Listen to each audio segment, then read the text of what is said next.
잡초 같은 우리 인생에 아름다운 꽃이 피어나게 하심을 감사합니다. 광야 같은 세상에서도 아름다운 꽃을 피어나게 하심을 감사합니다. 호산나 찬양대 찬양을 아름답게 받아 주시옵소서. 하나님 큰 은혜 베풀어 주시기를 바라옵고 부족한 종에게 성령의 두루마기를 입혀 주시옵소서. 미참한 발걸음들을 재촉하여 주시옵소서. 예수님의 이름으로 기도 올려옵나이다. 아멘. 오늘부터 이제 인문신답 시리즈로 말씀 전하려고 하는데, 오늘은 특별히 삼부 예배 때 우리 사랑하고 존경하는 남진 장로님이 대표 기도를 해주셔서 아주 기도를 또 너무나 잘해 주셔서 오늘 설교가 잘 진행이 되고 잘 전달이 될 줄로 믿습니다. 우리 남진 장로님 박수 한번 해드리시죠. 감사합니다. 박태웅 씨가 쓴 눈 떠보니 선진국이라는 책이 있어요. 이 책은 앞으로 나갈 대한민국을 향한 재연의 책이라고 할 수 있어요.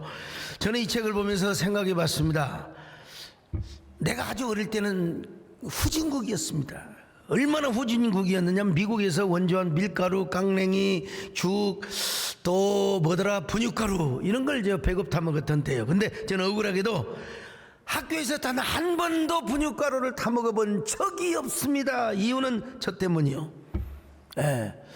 저는 어릴 때부터 가난하다 소리를 못했습니다. 왜 그런지는 몰라도 선생님이 야, 너희 집 재산이 1,000만 원 이상 되면 손들어라. 저는 들어버렸어요. 그때 돈 1,000만 원이면 지금 뭐 엄청난 돈입니다, 여러분. 선생님이 가정 방문을 하고 실태 조사를 한 다음에 배급을 누구를 줘야 될 거 해야 되는데, 우리 옆집에 있는 친구는요, 논이 25마지기나 쳤는데, 야, 너희 집에 저 가난한 사람 손들어버렸어요. 이게 저는 천수답 5마지게 짓고 살아가는 그 세상에 어디가 찢어지도록 가난하던 그런 집안에서, 야, 너네 집에 텔레비 있으면 손들어버렸다니까, 그냥. 근데 어릴 때 허언증이 있었나, 아무튼 간에 저는 가난하다 소리를 너한테 얻어먹는 게 절대 이게 제 어린 시절의 저의 그 자화상입니다. 그래서 한 번은 친구들이랑 분유가루 타러 가자고, 친구들이 자꾸 꼬시는 거예요. 같이 가자고, 그냥 가면 된다고. 그 자루 아십니까? 그 당목으로 만든 자루를 가지고 이제 갔더니, 세상에, 그때 내가 초등학교 2학년이요. 그 정원선 선생님이 뭐라고 한 줄 아세요? 야, 강사가 너희 집도 가난하니? 세상, 아무 소리나 말일이지. 그 선생님의 그 한 말씀을 듣고 이거 눈물을 흘리며 집으로 돌아왔습니다. 왜 그랬을까? 가난하다고 왜 가난하는 걸 그렇게 싫었을까? 그거 나도 이유를 모르겠어요, 절대로. 그리고 나서 애들이 그거 배급 받아오면 그거 쥐어박으면서 하나씩 제가 뺏어 먹었습니다, 여러분. 이것이 어린 시절의 모습. 어떤 사람이 저를 보고 그러더라고요. 친구가, 야, 너 초등학교 될 때 그렇게 덩치도 저거 키가 컸는데 왜 안 컸냐? 분유를 못 먹어서 그랬다. 분유가루를 못 먹어서 그랬다. 근데 여러분, 제가 청년이 되었을 때는 우리나라가 이제 개발도상국이었습니다. 그리고 제가 이제 50대가 되었을 때 어느새 선진국이 되어버리고 말아. 선진국이요. 지금은 9대 세계 강선진국이 되었습니다.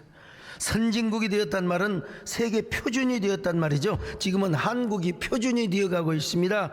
K산업, K푸드, K팝, BTS가 한국말로 노래를 해보라도 빌보드 순위에 1위가 돼본다니까. 오죽하면 봉준호 감독이 아카데미는 로컬이잖아. 그만큼 여러분, 문화예술상을 전 세계적으로 다 쓸어버렸어.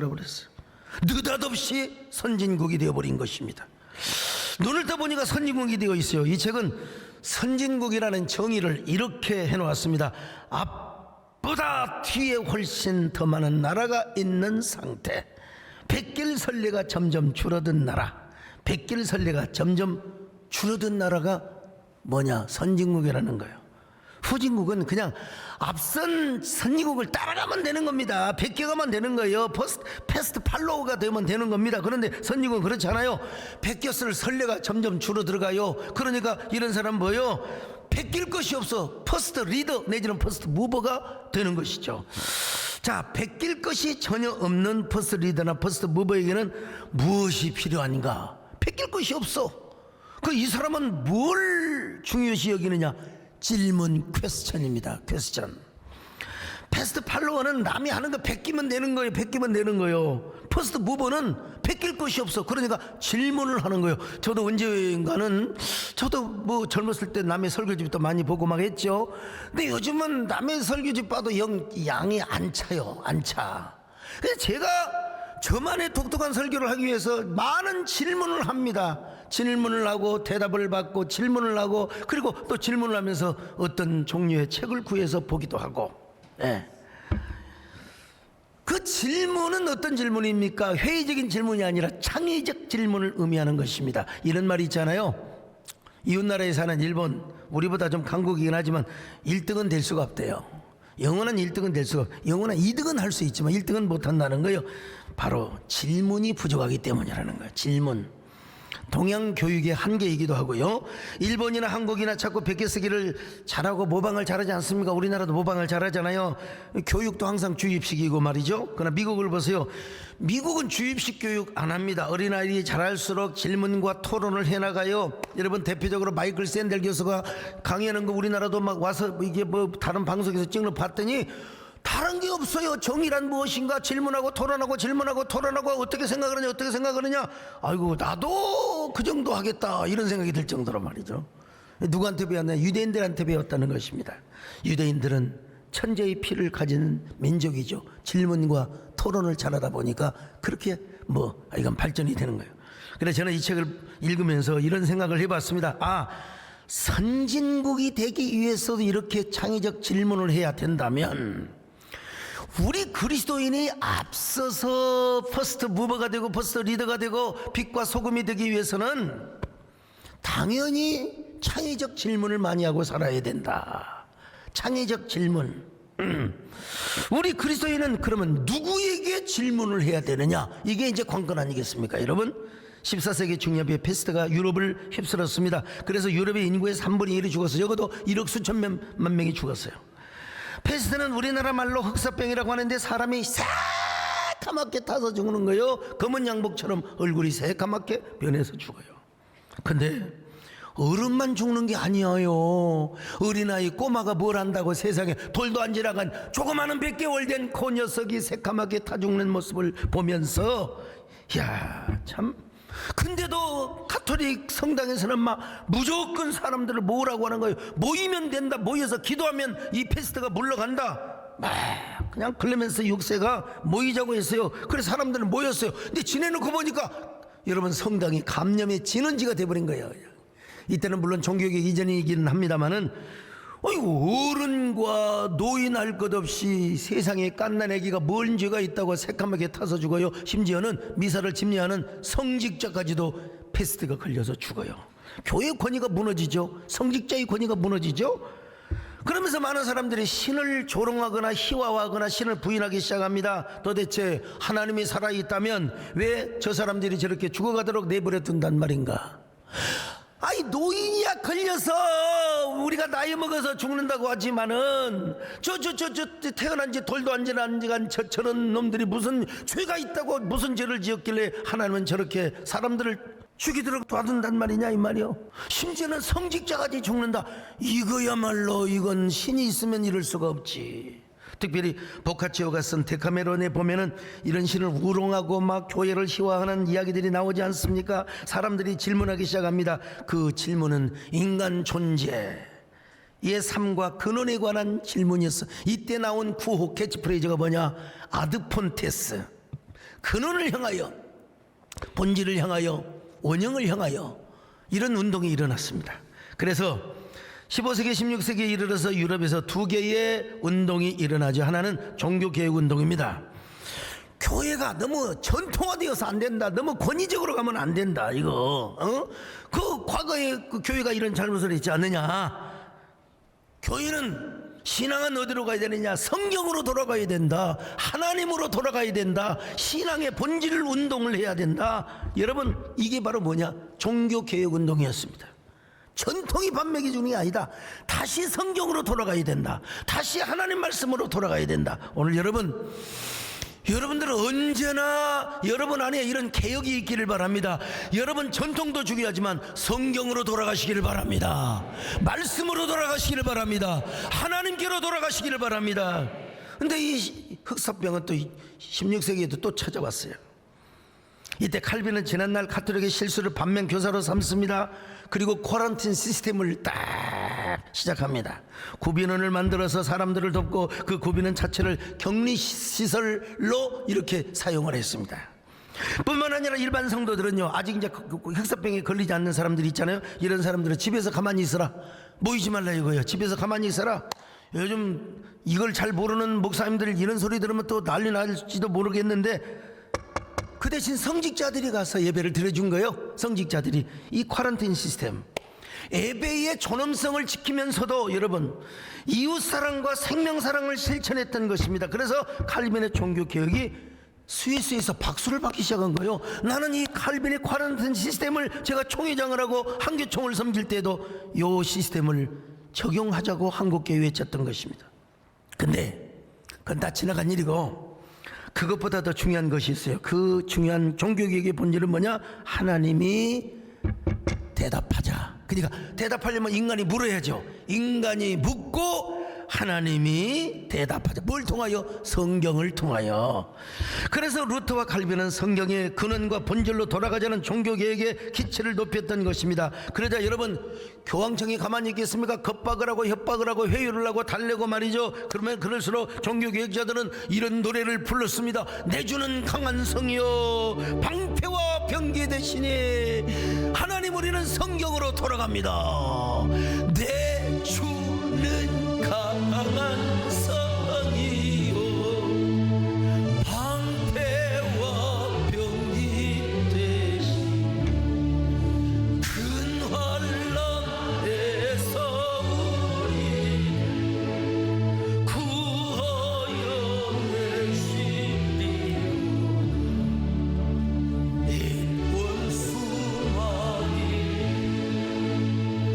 이때도 힘을 써 무력과 권세로 무기를 삼으니 천하에.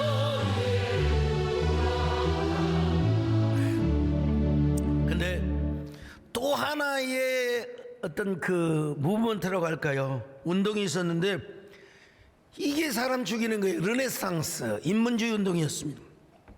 인간이 중심이 되는 운동이었습니다. 그 이전에는 신학이 모든 학문 중에 학문이요, 음악과 노래도 신을 예찬하고 신을 찬양하는 거예요. 바하, 핸델 할 것 없이 뭐 천지창조, 메시아, 자신의 모든 재능을 가지고 신을 예찬하고 막 신을 송축하는 데 사용을 하였습니다. 그러나 이제부터요, 그 자리에 누가 서기 시작하느냐? 인간이 서기 시작하는. 인간이 누구한테 물어보냐? 인간이 인간에게 묻고 인간이 인간에게 답하는 거예요. 이게. 그 전에는 스콜라 철학이라고, 모든 철학과 모든 학문이 신학 아래 존재했어요. 전부 신학의 기반 위에서 철학을 하고 학문을 했던 거예요.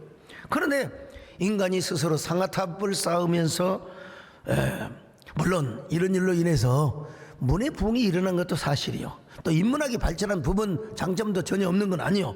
그러나 여러분, 이건 뭐 어디까지나 인간이 묻고 인간이 대답을 하는 거예요. 하나님을 등지고 신학을 무시한 인문학이 너무나 부흥하고 발전하다 보니까 여러분, 사회가 병들어요. 신앙이 죽고 신학이 퇴보하다 보니까 인간이 갈 바를 몰라요. 그 결과가 뭐냐? 인문학이 우상이 되고 인간이 우상이 되고 자유는 방종이 되며, 그리고 인권은 오염이 되기 시작합니다. 프리섹스, 동성애, 마약, 폭력의 지배를 받는 세상이 되어버리고 말았던 거예요. 저는 이런 역사를 돌이켜보면서, 무식을 변하기 위해서, 또 인간을 알기 위해서 뭐 인문학, 상담학, 뭐 심리학, 철학 공부를 해야 되겠지만, 더 중요한 건 뭐냐? 우리가 신학을 세워야 가야 된다. 신학. 신학을 세워가야 되고, 그리고 다시 무너지는 교회를 세워가야 한다. 제가 총회장을 할 때 막 엎드려 기도하면요, 그냥 교회가 무너지는 소리가 막 들렸어요. 여기저기 막 교회가 무너지는 소리. 여러분, 이런 교회를 다시 세워야 됩니다. 할렐루야. 교회를 세워야 돼요. 중세에는 흑사병이 세계를 덮었지만 얼마 전에는 코로나라고 하는 감염병이 전 세계를 지배했습니다. 만약에 의학이 발전되지 않고 방역 시스템을 절대로 갖추지 않았다면 어쩌면 여러분, 어느 전문가는 그러잖아요. 적어도 5천만 명 이상은 죽었을 것이라고. 근데 의학계에서는 또 다른 감염병이 올지 모른다는 조심스러운 예측을 하고 있습니다. 이럴 때 우리는 교회가 다시 교회란 무엇인가, 신앙이란 무엇인가, 이럴 때는 우리가 어떻게 대처해야 되는가에 대한 스스로의 질문을 할 필요가 있어요. 여러분, 저는 이런 질문을 코로나 기간에 많이 했습니다. 많이 했어요. 그리고 교회를 세우기 위해서 얼마나 많은 노력을 했는지 모릅니다. 여러분, 지금이야 지금도 수천 명이 지금 온라인 우리 유튜브에 좀 들어와 있지만은 그때만 해도 참 생각지도 못할 일이죠. 아무튼 간에 중세에는 아무튼 아마 그런 흑사병 같은 것이 인류에게 다시는 오지 않아야 한다고, 미래의 기억이라고 하는 그 책에 보면은 다시 만약에 감염병이 온다면 우리의 생식기관을 거의 마비시키는 이런 이 감염병이 올지도 모른다는 이런 그 공상과학 소설을 쓰는 걸 제가 봤는데요. 여러분, 우리는 진짜 신앙회복운동, 교회 세움운동, 교회 재건운동을 해야 되는데 그 본질적인 질문을 우리가 할 필요가 있는 거예요. 그런 질문들을 쭉 앞으로 해나가겠습니다만은, 그러기 위해서 우리가 먼저 할 일이 있습니다. 누구에게 물어봐야 하는가? 우리는 사람에게 질문해서는 안 됩니다. 하나님께, 성경을 통하여. 오늘 사람이 묻고 하나님이 답하다, 인문신답 혹은 인문경답, 사람이 묻고 성경이 답하다. 제가 이런 말씀을 드리는 이유가 무엇인 줄 아십니까? 다시 성경으로 돌아가자는 거예요. 다시 근원으로 돌아가자는 거예요. 다시 본질로 돌아가자는 것입니다. 다시 하나님께 돌아가자. 인간에게 물어보면 뻔해요. 답이 없어요. 요즘 제가 중국의 아주 대사상가인 노자의 도덕경을 쭉 보고 있어요. 보고 있는데 토는 이야기하는데 잡히지가 않아요. 보이지가 않아요. 그분도 역시 진리를 이야기하고 싶은 거예요. 근데 그 진리가 어디에 있느냐? 여러분, 성경에 있음을 믿으시기를 바랍니다. 성경에 있어요. 최근에 최원호 목사님이 삼성 이병철 회장과 챗GPT의 대화라는 책을 썼어요. 고 이병철 회장님께서는 세상을 떠나기 직전에 어느 신부에게 24가지를 질문했습니다. 그런데 최원호 목사님이 이 질문을 챗GPT와 가상 대화를, 어떤 형태로 했는지 모르지만 가상 대화를 했는데, 그랬더니 챗GPT가 뭐라고 답한 줄 아세요? 그 모든 답은 성경에 있어. 참 많이 성숙했어. 언제는 소강석을 조교사의 석이라고 하더니 많이 성숙했어요. 여러분, AI도요, 근원적이고 거룩한 질문 앞에서는 뭐라고 대답하느냐? 답은 성경에 있다. 옆 사람 모시고 답은 성경에 있습니다. 답은 성경에 있어요. 자, 그러면 그 답이 좀 집중적으로 있는 것을 우리가 한번 찾아가 봅시다. 솔로몬이 쓴 성경 3가지가 있어요. 하나는 뭐냐면 아가서입니다. 젊었을 때 막 불타는 이 마음을 믿어주세요. 말 못하는 이 마음을 알아주세요. 그러면서 막 술람미 여인을 향하여 자신의 그 정열과 예민한 감수성 풍부한 사랑의 언어가 잘 녹아져 있는 걸 봐요. 막 아가서를 보면, 이야, 그 현대어로 번역해 놓으면 진짜 완전히 성인들만 볼 수 있는 아주 뭐랄까, 이 야릇하고 아주 가슴 뜨거운 그런 표현들이 많습니다, 여러분. 근데 이건 뭐냐? 우리가 얼마나 주님을 이 시대에 서정적으로 영적으로 연가를 부르며 연모를 하며 살아야 할 것인가를 교훈해 주는 책입니다. 아가서가. 중년기에 쓴 책이 뭐냐? 잠언입니다. 그는 인생의 절정기를 맞이하여 잠언이라는 격언서 혹은 지혜서를 썼어요. 그러므로 솔로몬은 대단한 축복을 받은, 젊은 날, 아니 중년에 3,000 잠언을 썼어. 3,000을 잠언을 써.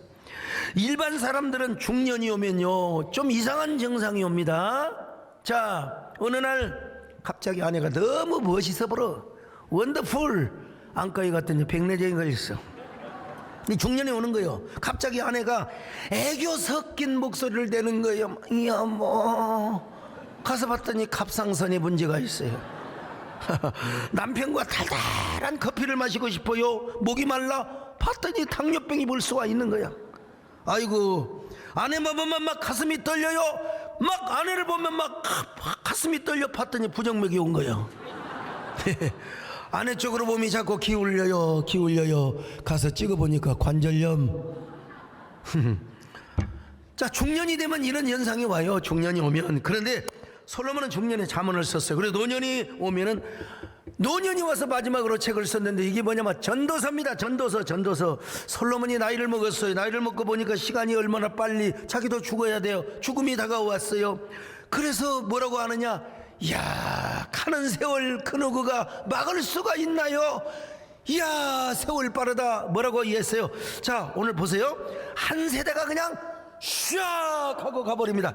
자, 전도서 1장 4절을 같이 봅니다. 시작. 한 세대는 가고 한 세대는 오되 땅은 영원히 있도다. 아, 이거 한 세대를 보통 25년에 30년을 잡아요.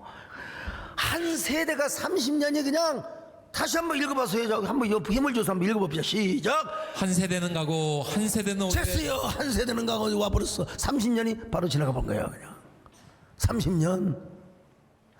비가 오나 눈이 오나 바람이 부나 기나긴 30년이 아니라 그냥 짧은 30년이 확 지나버리고 말았어요. 여러분, 나이를 먹고 나서 인생을 되돌아보면서 쓴 책이 전도서입니다.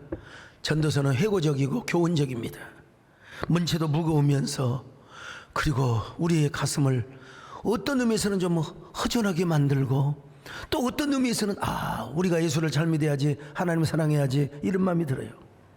솔로몬은 왜 전도서를 기록했을까요? 앞으로 살 날이 많은 젊은이들에게 하나님을 떠난 삶의 의미는 전혀 없다. Nothing. 전혀 없어요. 하나님 바깥의 인생은 아무것도 아니라는 것입니다. 솔로몬은 다 누려봤어요. 왕이니까. 아니, 여러분 지금은 뭐 대통령이라고, 여러분 뭐 대기업 회장이라고, 그래, 함부로 여러분 바람도 못 피웁니다. 여러분 함부로 첩을 얻을 수가 없어요. 솔로몬은 봉건 국가요. 여러분 왕정제도에서 절대 권력을 가졌어요. 하고 싶은 거 다 할 수 있었어요.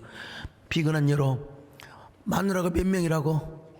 우리 유장님 몇 명이라고요? 그건 잘하시네. 1000명이요. 마누라가 1000명이요. 솔로몬은 그렇게 할 수 있었다니까요. 솔로몬은 그렇게 할 수 있었어요.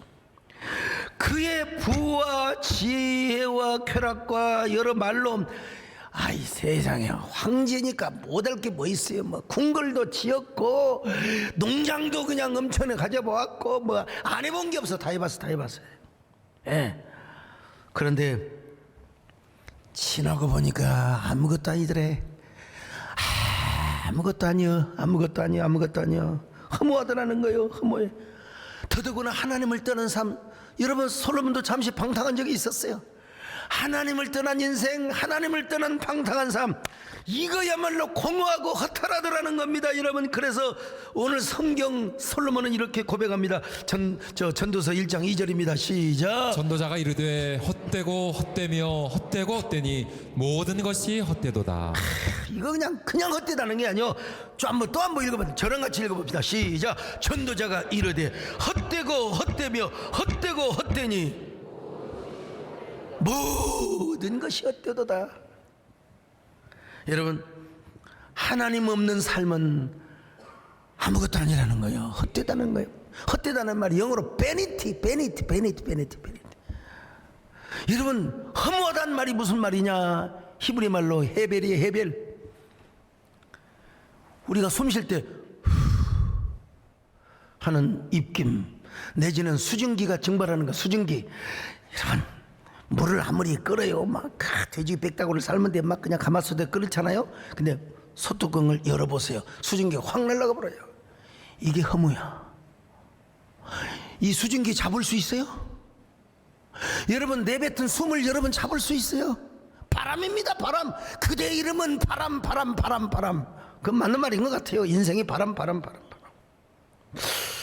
수증기가 금방 나라는 것처럼 우리의 삶이 그렇다는 겁니다. 그래서 옛날 붕사 어르신들은 이런 노래 불렀어요. 세상 만사 살피니 참헛되구나. 근데 이제 거기에 약간 후배되는 차남주면서 미국에 유학을 갔다 오시니 좀 유식하게 부른 거예요. 유식하게 영어로 부르는 거예요. 자, 베니티 베니티 베니티 올리스 베니티 베니티 베니티 베니티 올리스 베니티. 그 다음에는 그분도 더 이상 영어로 안 불렀어요. 그래서 이제 한글로 해야 돼요. 자, 고대광실 문전 없다면 문전 없답도 우리 한번 죽으면 일장의 축복. 누구 영어 잘하는 사람이 한번 싹 한번 해봤어요. 그래서 전도서를 보면은 허무라는 단어와 해아래라고 하는 단어가 제일 많이 나옵니다. 특별히 허무라는 단어는 38번, 해아래라는 단어는 29번. 오늘 본문에도 해아래라고 하는 말이 몇 번 나오느냐? 여러분 2번이나 나와요. 2번이나 나와. 2번이나 하죠. 요 한마디를 하기 위하여 점점적으로 반복적으로 계속해서 풀어나가고 있습니다. 그런 의미에서 여러분 전도서는 인생 예습서입니다. 인생 복습서가 아니라 예습서입니다. 솔로몬은 모든 것은 다 지나가고 바람을 잡고 뜬구름을 잡는 것과 같다고 하지 않습니까? 여러분 구름 잡을 수 있어요? 바람을 잡을 수 있나요? 수증기를 여러분 손으로 안을 수가 있나요, 여러분? 그러므로 젊은 날부터 우리는 하나님을 바라보고 경외하며 충성하라는 거예요. 젊을 때 우리의 젊음, 우리의 순결, 우리의 생명, 우리의 소유, 우리의 정성, 우리의 모든 것을 하나님 앞에 드릴 수 있어야 이 전도서가 이걸 이야기하고 있다 이 말입니다. 나는 왜 사는가? 나는 무엇 때문에 사는가? 하나님을 위하여 의의 태양 되시는 주님을 붙잡고 살라는 것입니다. 할렐루야. 그러므로 오늘 우리는 이 시점에서 우리 하나님 앞에 우리의 궁극적인 질문을 어떻게 무엇을 해야 하는가를 살펴볼 필요가 있습니다. 나는 왜 사는가? 내 인생의 목적은 무엇인가? 나는 하나님 앞에 어떤 존재인가? 나는 왜 하나님을 사랑하고 왜 하나님께 헌신하고 왜 하나님께 내 삶을 드려야 되는 것인가? 그리고 내 삶에 대한 근원적 질문을 할 필요가 있어요. 우리의 삶에는 반드시 근원이 있거든요. 돌아가야 할 종착역이 있어요. 이 생으로 끝나지 않습니다. 돌아가야 할 종착역. 오늘 우리 강현석 집사님 참 종착역을 잘 알고 간증을 잘 하셨습니다마는 오늘 이 사실을 솔로몬이 이렇게 이야기합니다. 자, 5절로 7절입니다. 시작. 해는 뜨고 해는 지되 그 떴던 곳으로 빨리 돌아가고 바람은 남으로 불다가 북으로 돌아가며 이리 돌며 저리 돌아 바람은 그 불던 곳으로 돌아가고 모든 강물은 다 바다로 흐르되 바다를 채우지 못하며 강물은 어느 곳으로 흐르든지 그리로 연하여 흐르느니라. 바람도 돌아갑니다, 여러분. 구름도 어디론가 사라집니다. 강물은 반드시 어디로 가느냐? 바다로 갑니다. 참 우리가 근원적으로 온 것이 있다는 겁니다. 지금 우리도 돌아갈 것이 있다는 거예요. 이것을 은유적으로 지금 이야기하고 있는 것입니다. 지금 근데 이걸 모르고 사니까 사람들이 피곤해, 헛돼요, 공허해요, 허탈해요.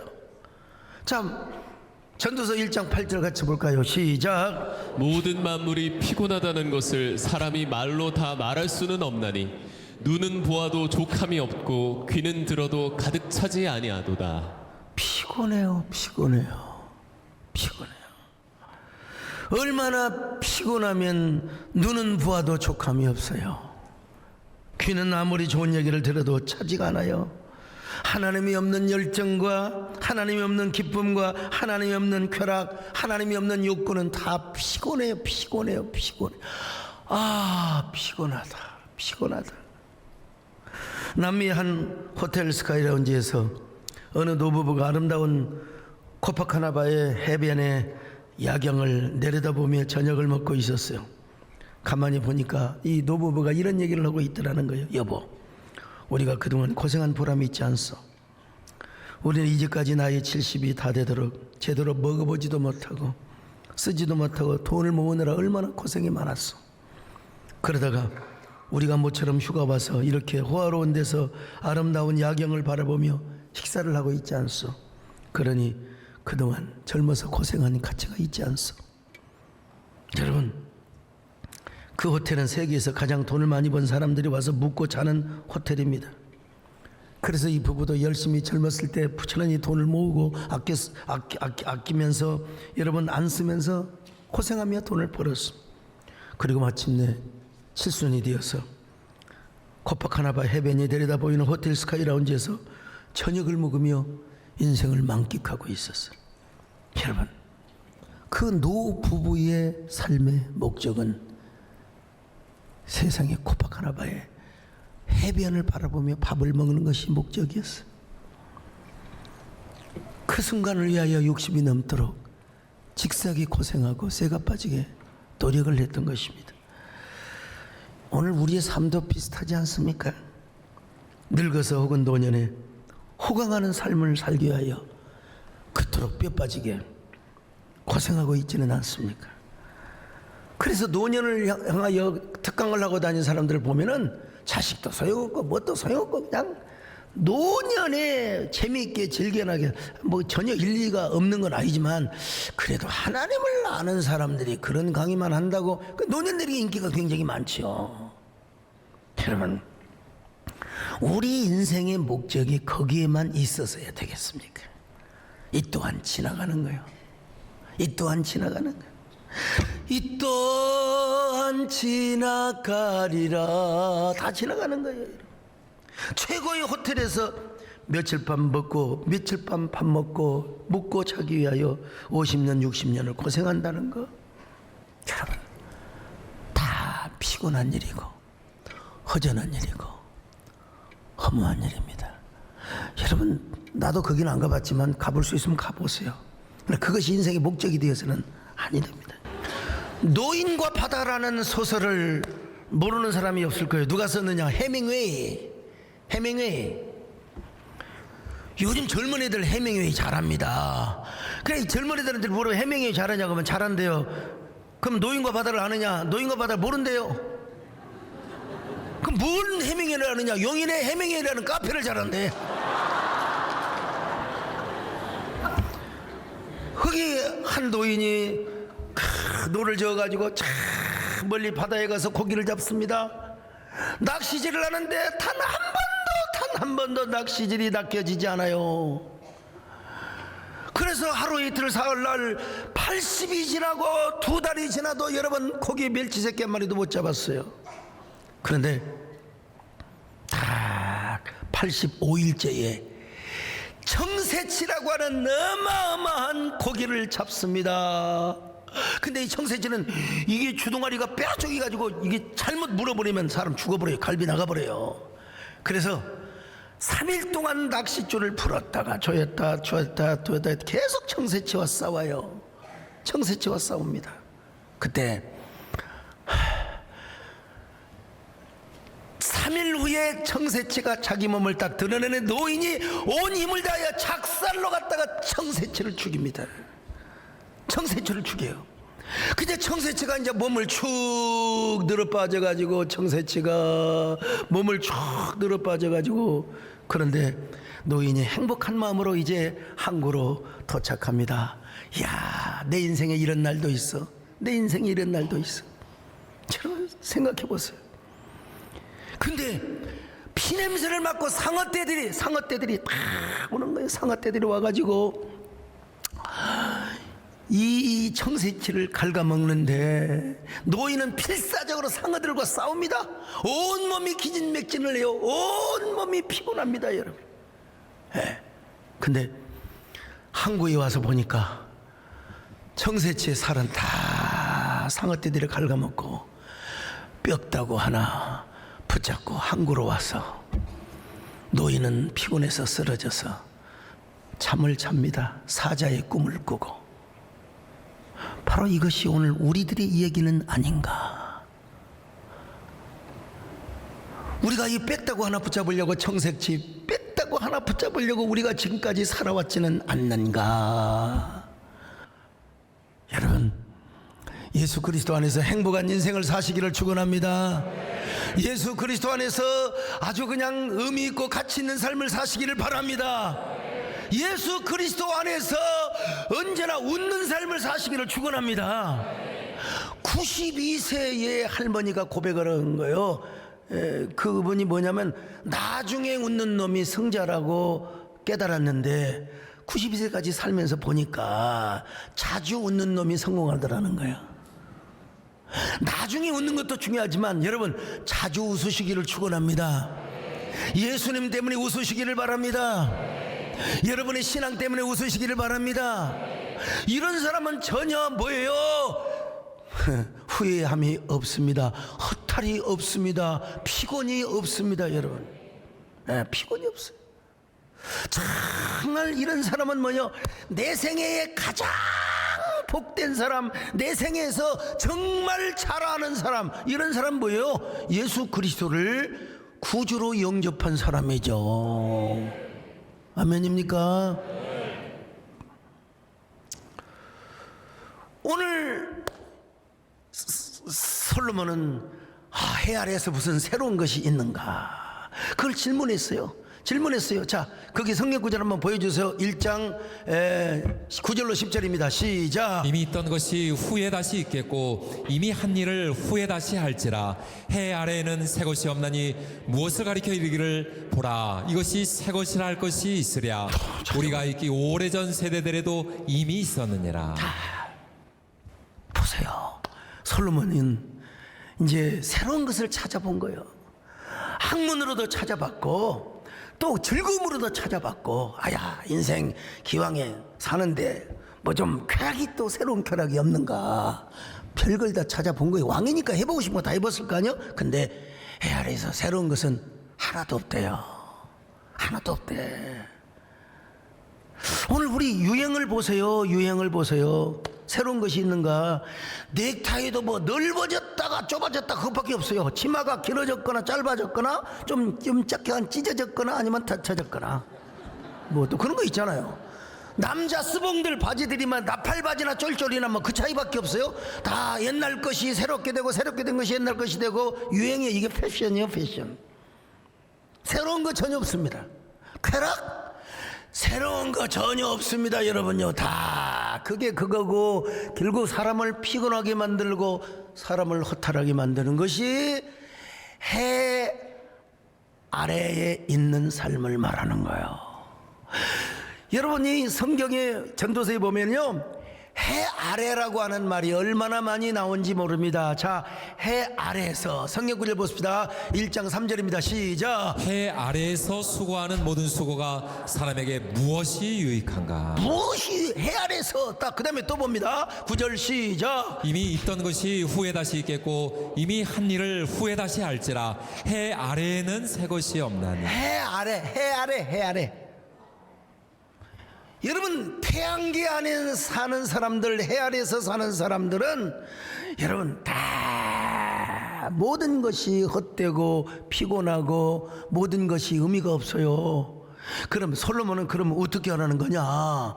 이미 결론에서 이야기하고 있습니다. 사실은 전도서 12장 13절로 14절 같이 보실까요? 시작. 일의 결국을 다 들었으니 하나님을 경외하고 그의 명령들을 지킬지어다. 이것이 모든 사람의 본분이니라.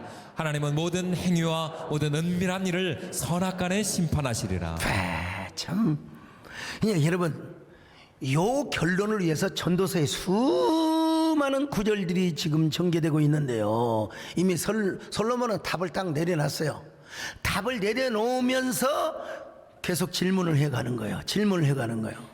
그러니까 여기서 지금 솔로몬은 반어적으로, 역설적으로 해 아래에 있는 삶도 있지만 해 위에 있는 삶도 있다는 사실을 지금 아주 은유적으로 이야기하고 있어요. 여러분, 태양 아래에서만 삶이 아니요, 태양 위에 있는 삶도 있어요. 그 태양은 무엇입니까? 정의의 태양이신 예수 그리스도요, 의의 태양이신 예수 그리스도를 의미하는 겁니다. 이 태양을 붙잡고 이 의의 태양 되시는 예수 그리스도를 중심으로 살아가는 사람은 절대로 후회가 없습니다. 허무가 없습니다. 이 사람에게 언제나 기쁨이 넘칩니다. 자주 웃는 역사가 나타납니다. 보람과 가치가 넘습니다. 언제나 이 사람은 영원한 삶을 살아가게 되는 거예요. 영원한 삶이요. 우리 장로님들, 우리가 여러 성도님들, 우리가 이 땅에서, 우리 이 생에서 제일 잘한 게 뭔 줄 아세요? 예수님을 만난 거예요. 할렐루야. 우리 생애에서 가장 복된 일이 뭐냐? 노자도 공자도 몰랐던, 부처님도 몰랐던 여러분, 예수님을 만난 것입니다. 할렐루야. 예? 그 노자가 말하고 싶었던 그 도의 사상이 어디에 있어? 바로 예수님이 거기에 있는 거예요. 근데 몰랐어. 우리 생애에서 가장 잘한 일이 뭔 줄 아세요? 예수님을 구주로 섬긴 거예요. 이 세상에서 가장 우리가 복된 일은 뭐냐? 예수님을 만난 겁니다. 우리 남진 장로님 오늘 그런 기도를 하시더라고 보니까. 여러분, 오늘 주님을 구주로 영접하신 분은 아멘 하시기를 바랍니다. 오늘 여러분 그 진리가 여러분의 삶을 역동하고 움직이면 아멘 하시기를 바랍니다. 앞으로도 나의 평생에 오로지 주님을 섬기는 것이 나의 최고의 자랑으로 여기시는 분은 아멘 하시기를 바랍니다. 한번 찬양할까요? 나의 평생에 가장 복된 일, 내가 예수님 만난 것이 나의 평생 가장 잘한 일이 내가 예수님 주로 섬긴 것이라. 이 세상 살 동안 내가 걷는 길이 때론 험하여서 넘어질 때도 주의 강한 손이 나를 붙드시니 나는 예수님만 주로 섬기며 살리. 나는 주를 섬기는 것에 후회가 없습니다. 내가 걸어온 모든 시간 다 주의 은혜니 내가 걸어갈 모든 날도 주를 섬기며 살리. 오직 예수 이름 부르며 살아가리라. 이것이 너의 간증이요, 이것이 너의 찬송일세. 나 사는 동안 끊임없이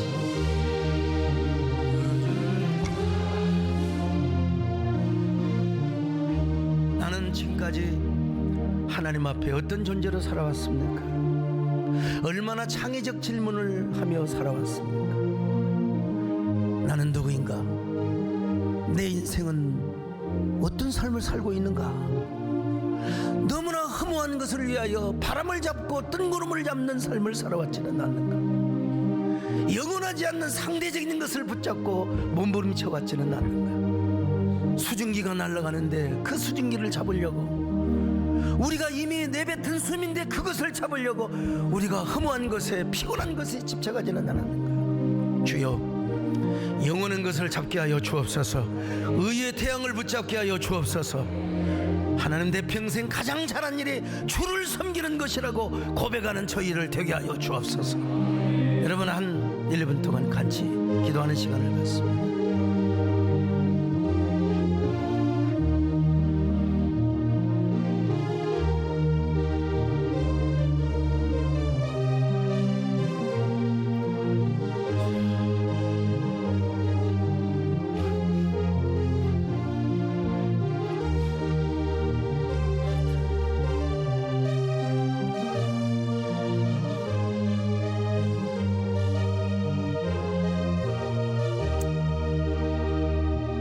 그렇습니다. 우리 평생에 가장 복된 일은 내가 예수님을 만난 것입니다. 나의 평생에 가장 잘한 일은 내가 예수님을 주님으로 섬기는 것입니다. 주님, 고맙습니다. 우리가 주님 자녀 되게 하심을 감사합니다. 영원한 것을 붙잡게 하심을 감사합니다. 의의 태양 되신 주님을 붙잡고 살아가게 하심을 감사합니다. 우리 모두 부질없는 것에 목숨 걸지 않고 우리 주님 앞에 나의 생과 나의 사와 나의 모든 것을 주님께 맡기며 드리는 삶을 살 수 있도록 함께하여 주옵소서. 예수님의 이름으로 기도 올리옵나이다. 아멘.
할렐루야. 이렇게 참 고령의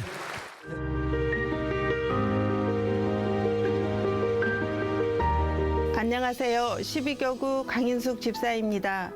신앙이 없었던 저는 교회를 다니는 언니를 통해 기독교 집안의 남자를 소개받아 결혼까지 하게 되었습니다.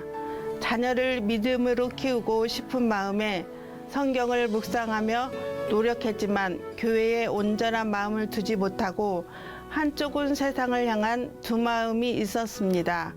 그러던 어느 날 자녀를 위해 무엇을 물려줄 것이냐는 시누이의 질문에 저는 아무 말도 할 수 없었습니다. 사실 직장을 다니는 것도 제가 교회를 다니는 것도 다 자녀들을 위해서였는데 그때부터 저는 주일 성수를 지키며 자녀를 위해 기도 재단을 쌓기 시작했습니다. 하지만 서울에서 용인으로 이사를 온 후 한동안 교회를 나가지 못했고 우선 언니가 다니던 교회를 같이 다녔습니다. 분당에 있는 교회를 다니다 보니 거리가 부담이 되어 주일 예배만 드렸고 아이들을 주일 학교에 보낼 엄두가 나지 않았습니다. 그래서 자녀들을 가까운 세에덴교로 보냈고 저희 부부도 세에덴교회에서 예배를 드리기 시작했습니다. 저는 세에덴교회에서 11조의 설교를 들으면서 제 신앙생활을 돌아보았고 11조의 축복에 대한 소망이 생기게 되었습니다. 그래서 큰아이가 고3일 때 처음으로 11조를 하며 작정 기도를 시작했습니다.